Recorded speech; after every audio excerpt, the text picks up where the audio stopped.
The rhythmic raindrops provided a comforting backdrop to Ethan's cozy evening. Nestled into his worn-out couch, wrapped in a blanket, he delved deep into the world of his thriller novel, losing himself in its gripping pages.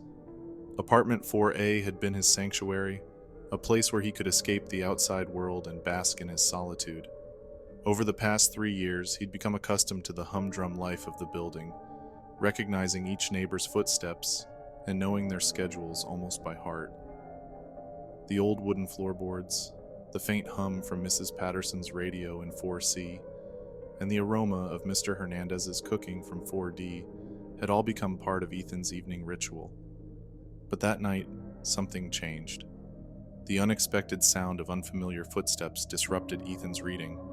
They were hesitant, soft, almost as if trying not to make a noise. This was soon followed by the groaning of the rarely used door of apartment 4B. Ethan's curiosity was piqued. He hadn't seen anyone enter or leave that apartment since he'd moved in. Easing off his couch, he quietly tiptoed to his door and peered through the antiquated peephole. A woman stood there, caught in the dim glow of the hallway light. Her waist-length raven black hair shimmered with rain droplets, flowing like a dark river down her back. Her porcelain-like, almost translucent skin contrasted starkly against her dark eyes so deep and absorbing that they seemed like endless voids.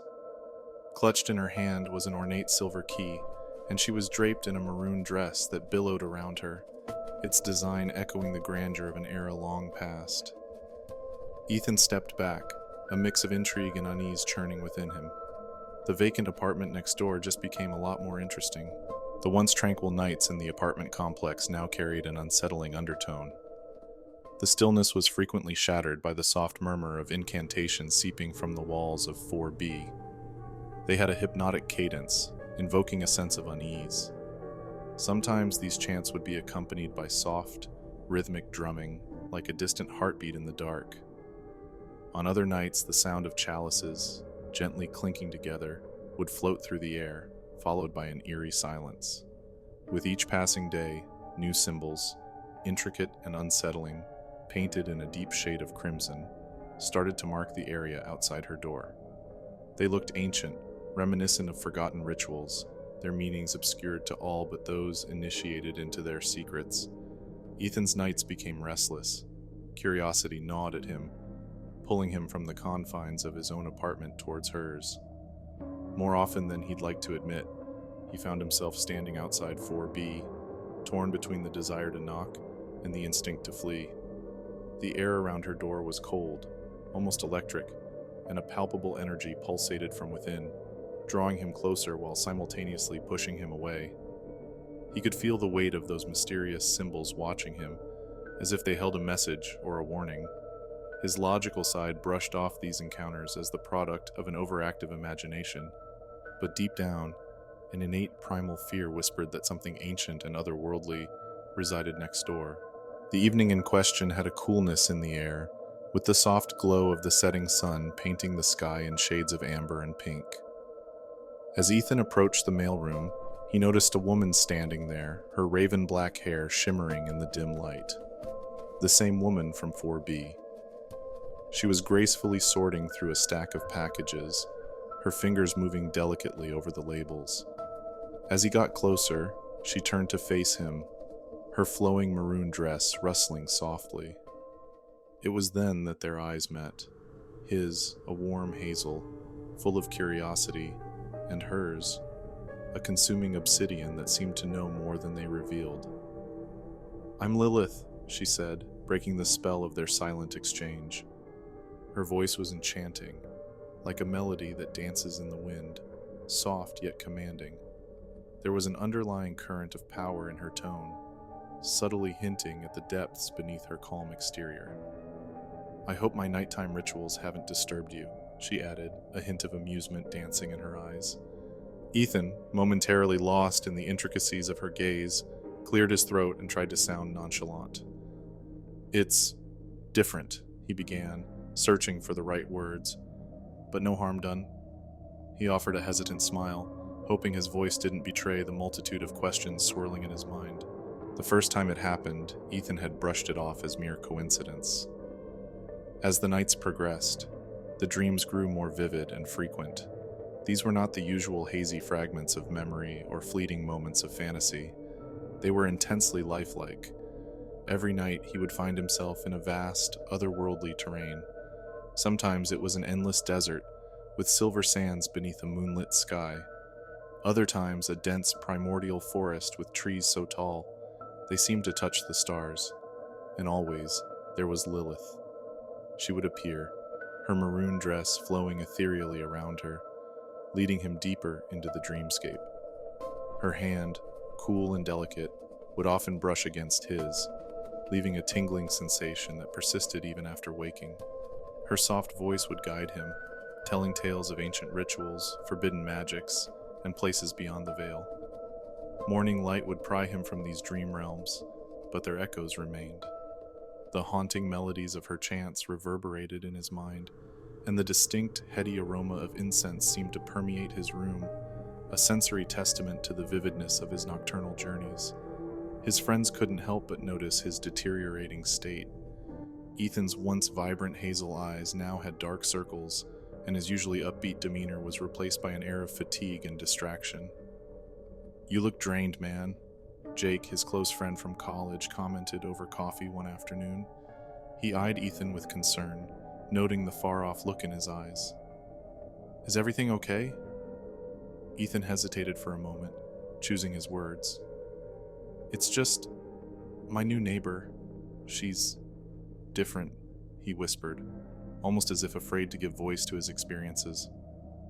The weight of the dreams and the inexplicable connection to Lilith pressed heavily on his shoulders, making every day a struggle to distinguish reality from illusion. The bookstore was a narrow, dimly lit space tucked away in a forgotten alley of the city. With every step Ethan took, the wooden floorboards groaned in protest. Shelves, old and teetering under the weight of numerous dusty tomes, stretched from floor to ceiling. The scent of old parchment mingled with incense, creating a heady mix that made Ethan's head spin. Behind a worn wooden counter stood the shopkeeper, an elderly man with a beard that reached his chest and spectacles that magnified his already large, inquisitive eyes. When Ethan approached, the old man looked him up and down, as if trying to read a story etched on his face. "I think my neighbor practices demon magic," Ethan hesitated before confessing, his voice barely above a whisper, as if saying it aloud might make it more real. The shopkeeper's reaction was immediate and intense. His eyes widened, a mixture of concern and alarm flashing within them. For a moment, the two just stared at each other, the weight of Ethan's words hanging in the air. Taking a deep breath, the old man leaned in closer, his voice a low, urgent murmur. "Stay away," he advised, emphasizing each word as if it held a life-saving secret. "Such individuals are not mere practitioners. They are conduits, bridges to realms best left untouched, unexplored. The energy they harness, especially if it's demonic in nature, can ensnare unsuspecting souls." He paused, taking off his spectacles and cleaning them with a cloth from his pocket.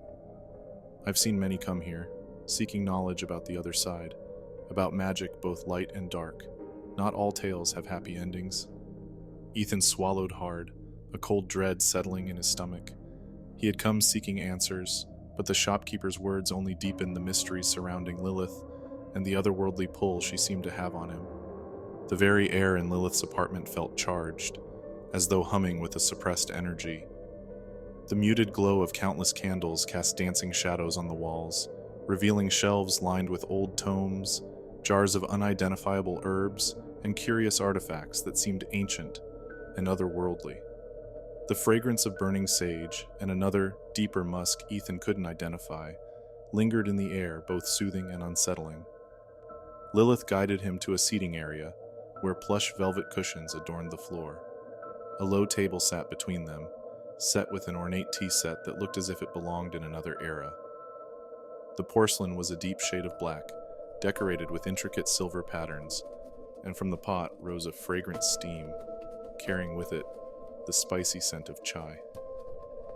"Thank you for accepting my invitation," Lilith said, her voice taking on a melodic quality. As she poured the tea, Ethan noticed her hands. They were delicate with long, slender fingers adorned with rings set with dark stones. Each movement she made was deliberate and graceful, as though she was performing a silent ritual. "The pleasure is mine," Ethan replied, his voice sounding distant to his own ears. He was entranced, every sense heightened, yet also lulled by the environment.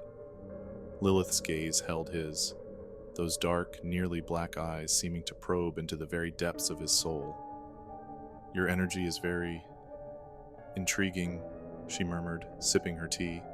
The steam rose, curling around her face like a veil, making her look even more ethereal. The ornate altar that stood dominantly in the room drew Ethan's attention. It was made of dark wood, carved with symbols he couldn't recognize, but which seemed to pulse with an inner life. Atop it lay various ritualistic tools, a dagger with a hilt shaped like a raven, a chalice filled with a deep red liquid, and in the center, a large black crystal that seemed to absorb the candlelight around it. A sense of unease began to creep into Ethan's mind, the warnings from the old shopkeeper echoing in his ears. Yet, there was something about Lilith, something tantalizing and magnetic, that made it impossible for him to simply get up and leave. He was caught in her web, and a part of him didn't want to break free. The candles flickered erratically, their flames seemingly drawn towards Lilith as if she were a magnetic force. The air grew thick, almost viscous, making it harder for Ethan to breathe. The room seemed to close in, the boundaries between reality and the supernatural blurring. Lilith's voice grew in power, a melodic incantation that seemed to resonate with the very foundations of the apartment. Her eyes glowed with an inner light, casting eerie reflections around the room. She stretched out her arms, the dark patterns of her dress swirling and merging with the shadows that now seemed alive. "These are the spirits of the old world," she declared, her voice echoing with a haunting reverberation. "Ancient entities that have seen the birth and death of civilizations. They hold knowledge and power beyond your comprehension." As she spoke, the shadowy figures became more distinct. Ethereal faces emerged from the darkness, their eyes glowing with an otherworldly light. They reached out, their fingers mere wisps of smoke, caressing Ethan's face, arms, and chest. The touch was cold, yet it burned, a sensation of ice and fire. Each whisper they uttered seemed to promise power, love, or vengeance, depending on the listener's deepest desires or fears. Ethan, caught in a whirlwind of emotions, tried to ground himself. His heart raced, and a sheen of sweat covered his forehead. He felt an inexplicable pull towards the spirits, a yearning to understand their wisdom and accept their offers. But there was also an innate fear, a primal instinct warning him of the dangers of meddling with forces beyond his control. Lilith, sensing his turmoil, smirked. "Do you feel their power, Ethan? The allure of the unknown? They can offer you everything you've ever desired, but at a price." Ethan swallowed hard, his mouth dry. The weight of the situation pressed on him, the gravity of what Lilith was offering, and what it might cost becoming all too clear. The room seemed to spin, the whispering voices growing louder and more insistent, merging into a cacophony of sound. And amidst the chaos, Ethan had to make a choice: succumb to the seductive power of the spirits and the allure of the unknown, or find the strength to resist and break free from Lilith's bewitching grip. Lilith's face transformed, the once captivating beauty now twisted into a dark, knowing smirk. "Most mortals are easily enticed by power, Ethan. They seek knowledge, love, or revenge. They come to me, willingly, unknowingly becoming pawns in a much larger game." The shadows in the room seemed to tighten around Ethan, binding him, pulling him deeper into their cold embrace. The whispers grew louder, not just external sounds now, but voices in his head, each one vying for his attention, making it difficult for him to concentrate. "The spirits are ancient and hungry," Lilith continued, her voice dripping with malice.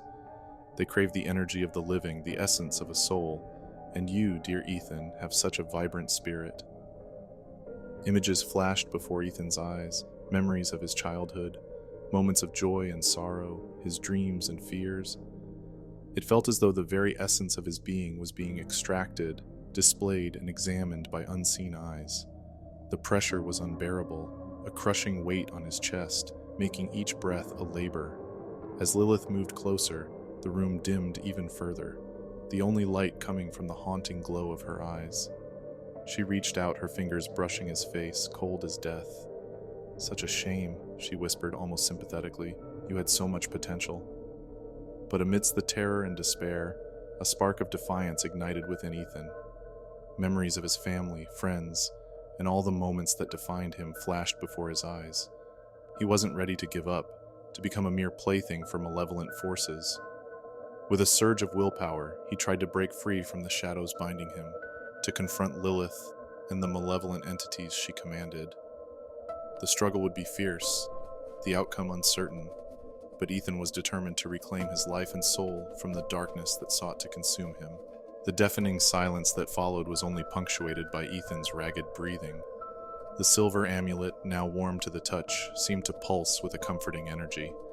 Its intricate carvings glinted in the faint light, a stark contrast to the darkness that had just consumed the room. The shadows that had once danced menacingly on the walls now lay dormant, as though fearing the power Ethan had invoked. The incantation, etched into his memory, played on repeat in his mind. He realized how potent those words were, how they acted as a shield against the malevolent forces that sought to consume him.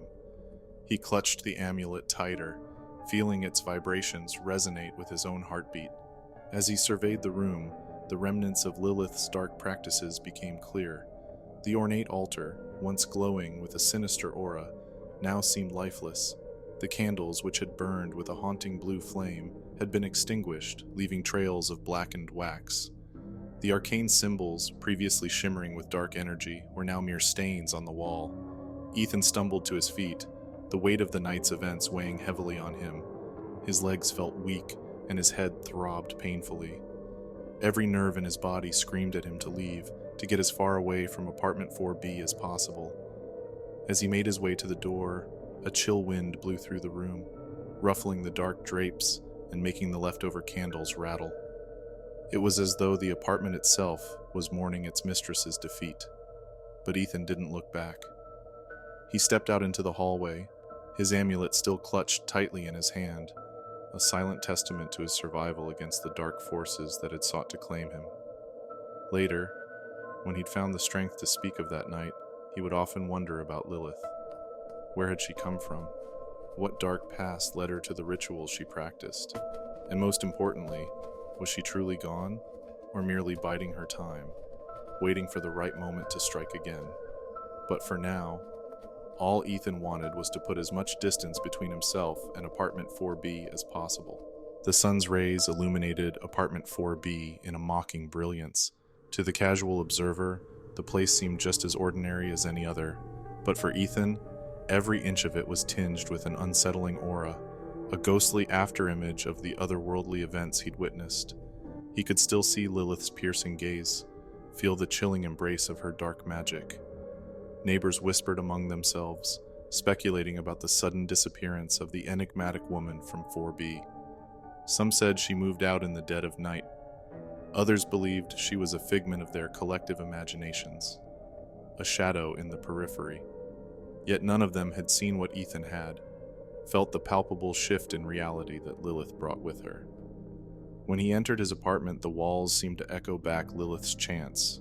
The boundary between the two apartments felt paper thin, and Ethan half expected to hear her voice dripping with dark promises at any moment. Sleep became elusive.